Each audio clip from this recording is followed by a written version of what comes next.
How's it going, everyone? Brick Guy here with yet another Bravely Default 2 demo boss battle guide. Whew, what a mouthful.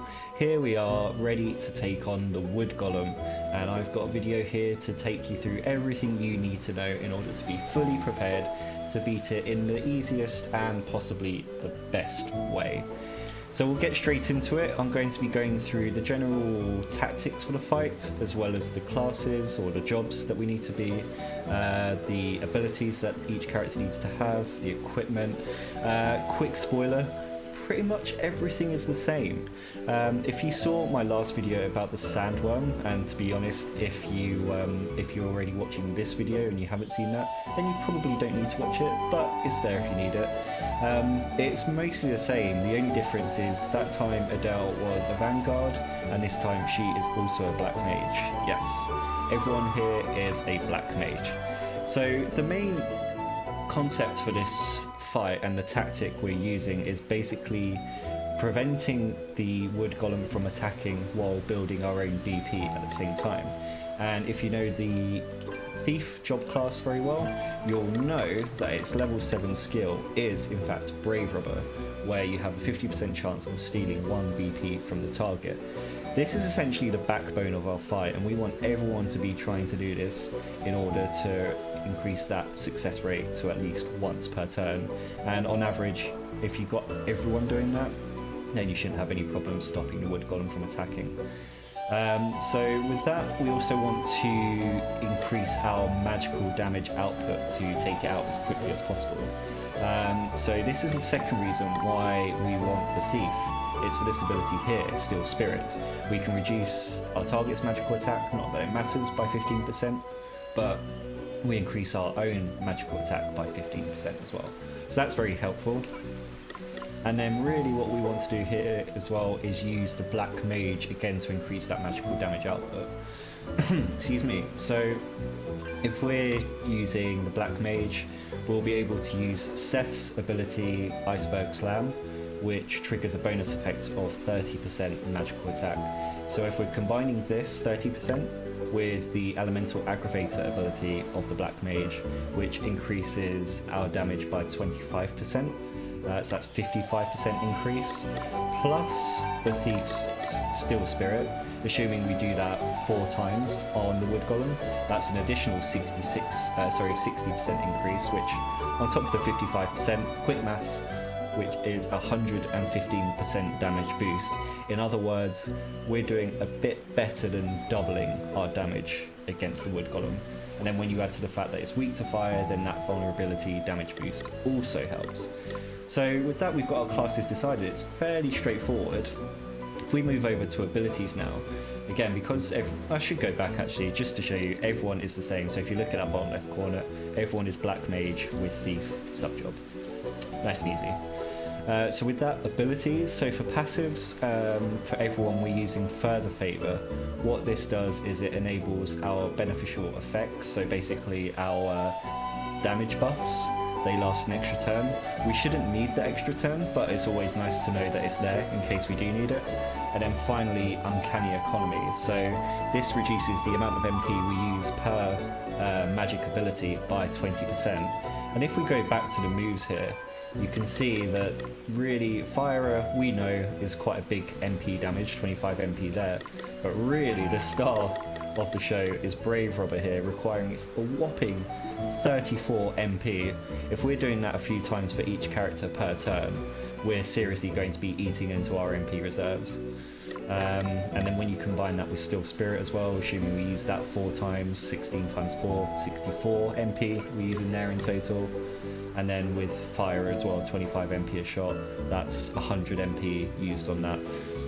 We might be able to do it without the, what's the ability called again, without Uncanny Economy, but it just helps us, as a risk mitigation, shall we say. So that's really useful, and again, everyone has those abilities.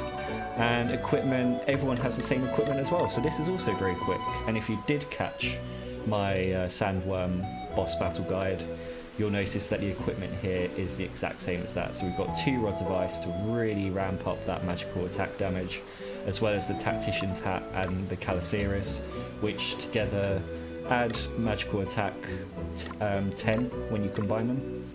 Increase magical attack by 10, and they are really the highest magical attack raising armor pieces in the demo at the moment.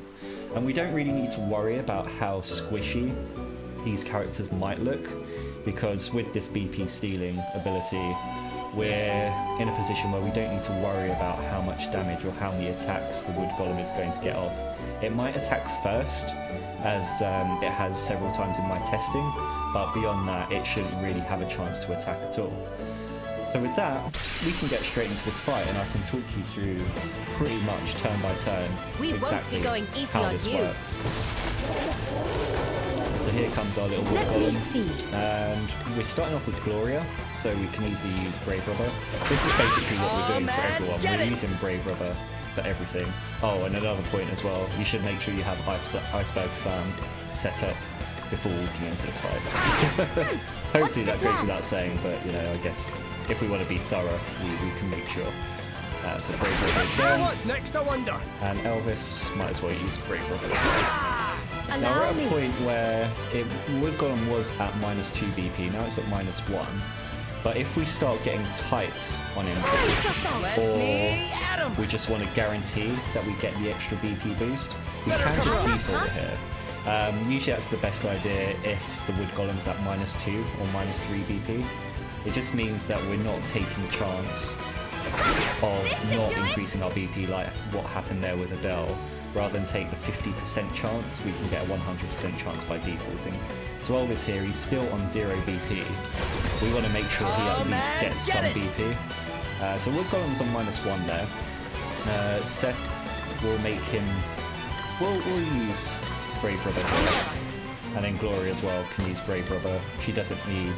it doesn't matter if she doesn't get it. Let's see. And now this is really where it's starting to show that you need to make sure you use multiple Brave Rubbers, because I think we had like 4 Brave Rubbers in a row there where we didn't get 1. So that's where luck comes into play there. So it's at -2 BP, so we're a little bit safer again. Gloria can Brave Rub again, sadly doesn't get it. I think we can make Seth default. Adelle can Brave Rub. Oh, did he use a different move there? He might have used a different move there by mistake. Whoops. Right. So again, Brave Rubber's not working there. We're only on -1. It's getting a little bit tight, I want to say. So we're on -2 again. I think Adelle, we can use Brave Rubber. Allow me. But once it gets to about 174 MP, that's probably when you want to start defaulting, just to be safe. You might have a bit more sort of wiggle room available at lower MP, but I use 174 as the, I guess you could say, the threshold rather than limit. After that, I want to be in a position where I'm starting to use other moves to set us up for the win here, for the final boss rush. So there, what we've done is we've used 4.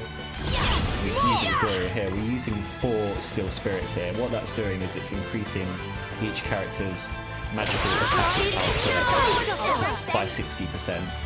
Adelle, she can't even do it yet. I guess she could, but yeah, let's do it. Let's see what happens, shall we?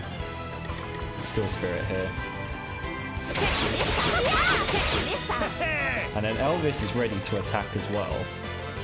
So we have got a bit of MP to play with here. And the Wood Golem is at -2. We might as well use Brave Rubber, see if we can get it to -3. What we don't want is that MP to go less than 100 after we've used our damage boosting moves.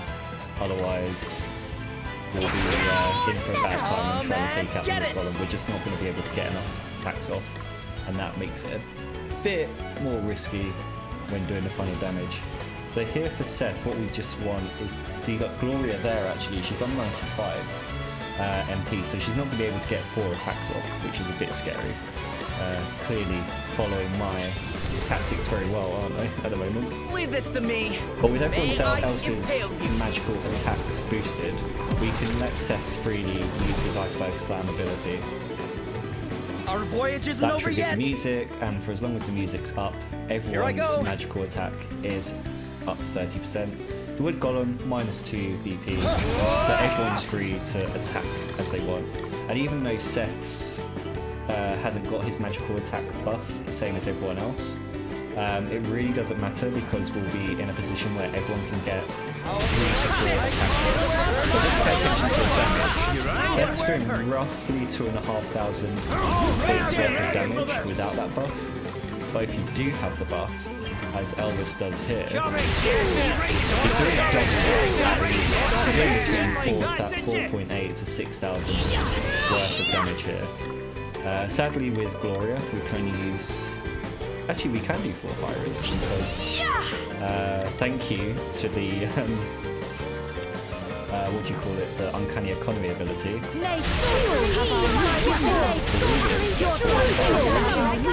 then Adelle, the last one standing. Hopefully we can do this before the music ends. To get the final pixel. There you go. Let us continue on our way. So that's what it's building up for. You're stealing the BP to stop the Wood Golem from attacking while building up our own BP, defaulting where necessary and when it's safe to do so, to make sure everyone's getting the same level of BP at the same time. Once everyone's at 3, maybe 2 BP for one character like we had with Adelle earlier, we're then using the Still Spirit ability 4 times to increase everyone's magic attack output by 60%. We don't need to worry about doing that for Seth. Really what we want Seth to do is to use his Iceberg Slam special, and then once he's done that and everyone's got their buffs, everyone's free to just go ham on the Wood Golem and use 4 firers once they've got their buffs all lined up. And then with that, you should be able to find it's pretty straightforward to take out the Wood Golem. And we get a scimitar for that. Sometimes I've received a squawking something. In fact, I might be able to find it in my items. You also might have sold it. I think I sold it. You get some like squawking item which can be sold for 13,000 P, which is really nice. But also, it's not really that useful. You don't really need the peak by this point because you're not buying anything new because you've taken on every boss in the game. But if they carry it over in this demo and your equipment over to the full game, maybe it will help. I don't know. But you can see in the map here, we're in the real northeastern corner of the map. This is where you can find the Wood Golem. It's really right at that point where the desert sand starts to turn into that stony, gravelly sort of stuff, and it's in this green patch here. You really can't miss it once you get to this point. And it hasn't happened on my game because I've already had it, but you also get a nice little party chat once you have defeated the Wood Golem, where everyone gets to celebrate a victory and you get a nice special message from the developers. So I highly recommend checking that out as well. But anyway, that is the fight. If the video has helped you in any way, then feel free to leave a like. It really helps me out and I do massively appreciate it. If you have any other ways, like some really out there experimental ways of taking out the Wood Golem, then I'd love to hear them. I'm still trying to experiment with this game where I can find the time to do so. So yeah, happy to check out any other builds that you can come up with. And if you're interested in any other content that I've got going on at the moment, you can subscribe and then you'll get up to date on everything else that I'm putting out there. I'm currently running through a playthrough of Pokemon Mystery Dungeon Rescue Team DX, which is just starting to get good now. And I'm also live on Twitch, usually once a week, so feel free to check me out on there, twitch.tv/BrickGuy. Either way, I hope you have an amazing day, you take care and you stay safe, and I'll see you again very soon. All the best, take care, bye bye.